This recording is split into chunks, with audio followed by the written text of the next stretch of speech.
तो राजस्थान ने एक बार फिर रिवाज नहीं बदला है और राज बदल गया है। राजस्थान में भाजपा शासन में आ गई और भाजपा अभी तक कुल सीटें जीते और जिन सीटों पर भाजपा ने लीड ले रखी है कुल मिलाकर आंकड़ा 116 का है। वहीं कांग्रेस 70 के नीचे पहुंच गई है और कांग्रेस के कई दिग्गज मंत्री चुनाव हार गए हैं। उनमें डॉक्टर बी.डी. कल्ला, प्रताप सिंह खाचरियावास, विश्वेंद्र सिंह, रमेश मीणा, गोविंद मेघवाल सहित करीबन आधे से ज्यादा मंत्रिमंडल चुनाव हार चुका है और कांग्रेस बहुत करारी हार की तरफ है। अशोक गहलोत के नेतृत्व में लगातार ये तीसरा अवसर है जब कांग्रेस ने राजस्थान में अपनी सत्ता गंवाई है। हालांकि कांग्रेस सिर्फ सत्ता नहीं गंवाई, लेकिन कांग्रेस के टिकट वितरण पर फिर बात इसलिए होगी क्योंकि जिस तरह से हार हुई है कांग्रेस के उम्मीदवारों की राजधानी जयपुर में विद्याधर नगर से लगातार ये बात देखी जा रही थी, लेकिन सीताराम अग्रवाल को एक बार फिर कांग्रेस ने टिकट दिया और वे रिकॉर्ड 71,000 वोटों से चुनाव हारे। पुष्पेंद्र भारद्वाज पिछली बार 37,000 से चुनाव हारे थे, उन्हें फिर कांग्रेस ने मैदान में उतारा और वे इस बार 48,000 से चुनाव हार गए। इसके अलावा गंगा देवी को फिर टिकट दिया, उनका विरोध था, गंगा देवी 49,000 से चुनाव हार गई। यानी कि कांग्रेस का टिकट वितरण का मापदंड क्या था किसी के समझ में नहीं आया। और अब जब ये हार 48, 49, 56 और 71,000 तक की हो रही है तो अब कांग्रेस के नेता गुना भाग करने में लग रहे हैं कि आखिरकार गलती कहां हो गई।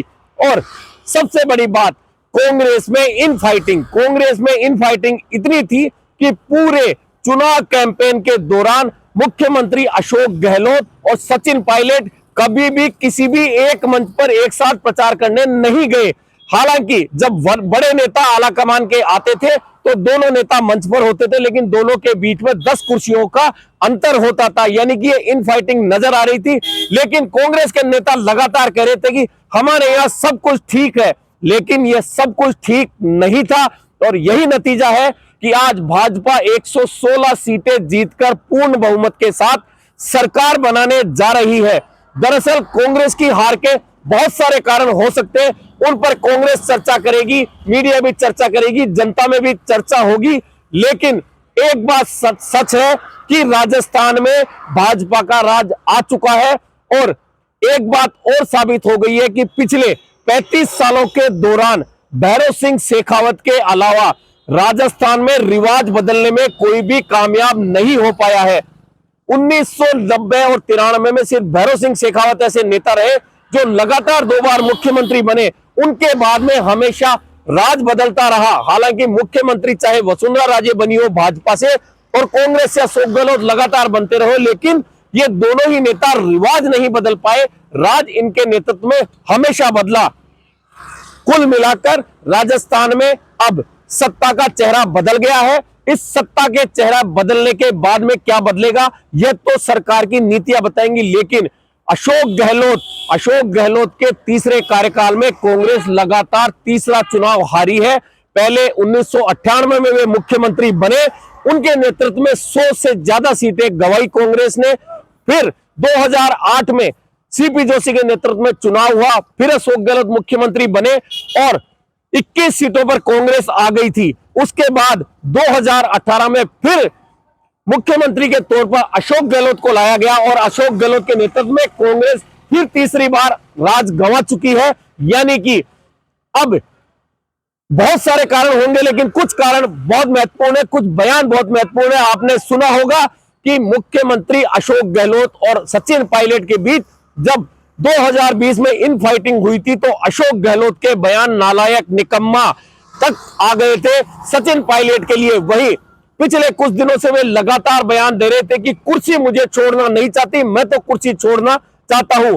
लेकिन उनके बयान का मतलब कांग्रेस नहीं लगा पाई, लेकिन जनता ने लगा लिया। जनता ने उनसे कुर्सी छुड़वा लिया, ये कह सकते हैं जनता ने उनसे कुर्सी छीन ली।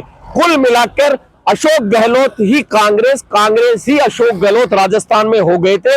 और 25 सितंबर 2022 का घटनाक्रम कोई भी नहीं भूलेगा, जब सीधे आला कमान को अशोक गहलोत के नेतृत्व में चुनौती दी गई थी। एक अलग से विधायक दल की बैठक बुलाई गई थी, जो कांग्रेस के अभी अध्यक्ष हैं मल्लिकार्जुन खड़गे और कोषाध्यक्ष अभी जो है अजय माकन पर्यवेक्षक बन के आए थे, वे सीएम हाउस में इंतजार करते रहे विधायकों का, लेकिन विधायक नहीं आए और शांति धारीवाल के घर पे अलग से मीटिंग करी और उसके बाद सीपी जोशी के यहां इस्तीफा देने चले गए। यानी कि इतना बड़ा घटनाक्रम होने के बावजूद कांग्रेस आला कमान कोई निर्णय नहीं कर पाया, किसी के खिलाफ कार्यवाही नहीं कर पाया।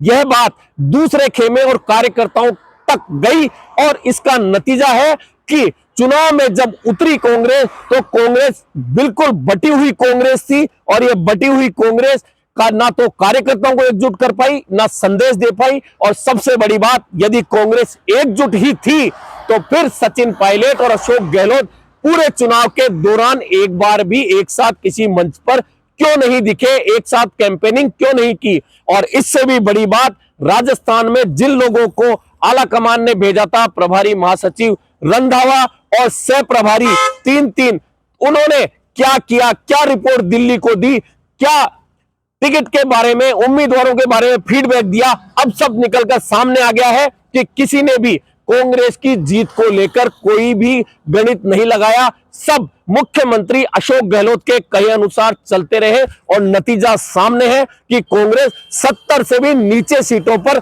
सिमटती नजर आ रही है और भाजपा 116 के आंकड़े पर अभी है और अंतिम परिणाम आने तक यह आंकड़ा कुछ ऊपर नीचे 1-2 सीट हो सकता है। इसके अलावा राजस्थान में निश्चित तौर पर अब भाजपा आ गई है। भाजपा में भी इन फाइटिंग जरूर थी, लेकिन भाजपा का आला कमान इतना स्ट्रोंग था कि इस इन फाइटिंग के बावजूद आला कमान ने दिल्ली के नेता भेजे जिन्होंने पूरे चुनाव पर नजर रखी, मॉनिटरिंग रखी। इसके अलावा टिकट वितरण में भी एक एक बात का फीडबैक लिया, जिलेवार फीडबैक लिया। और अब जब टिकट वितरण था उससे पहले याद होगा कि दूसरे प्रदेशों के 200 विधायक बुलाकर हर विधानसभा में एक विधायक भेजा था भाजपा ने और उन विधायकों ने जो फीडबैक दिया उस फीडबैक के आधार पर टिकट वितरण हुआ। और इसका फायदा यह रहा कि बड़े बड़े दिग्गजों के टिकट भाजपा ने काटे और इसका फायदा मिला कि जिन नए लोगों को भाजपा ने मौका दिया वे जीत कर आए। कांग्रेस ने भी जिन नए लोगों को मौका दिया उनमें से अधिकांश चुनाव जीतकर आ रहे हैं या बढ़त में है। यानी कि नए लोगों को लेकर मतदाता हमेशा वोट देने के लिए तैयार रहता है, यह एक संदेश गया है। और दूसरी ओर अशोक गहलोत ने लगातार यह कहा कि जिन लोगों ने मेरा साथ दिया उन्हें टिकट मिले, वे जीत कर आए। ऐसे में 85 वर्तमान विधायकों को कांग्रेस ने टिकट दिया, उनमें से अधिकांश चुनाव हार गए। वहीं पिछली बार जो लंबे अंतराल से चुनाव हार गए थे उन लोगों को भी कांग्रेस ने फिर मैदान में उतारा और वे फिर बड़े अंतराल से चुनाव हार गए। यानी कि कुल मिलाकर जो कांग्रेस के अंदर इन फाइटिंग थी वह तो सबसे बड़ा कारण था ही। दूसरा, कांग्रेस आलाकमान बेहद कमजोर था, यह भी कारण था। निर्णायक स्थिति में कांग्रेस आलाकमान कभी नहीं रहा। अशोक गहलोत को खुले हाथ से काम करने का मौका दिया गया।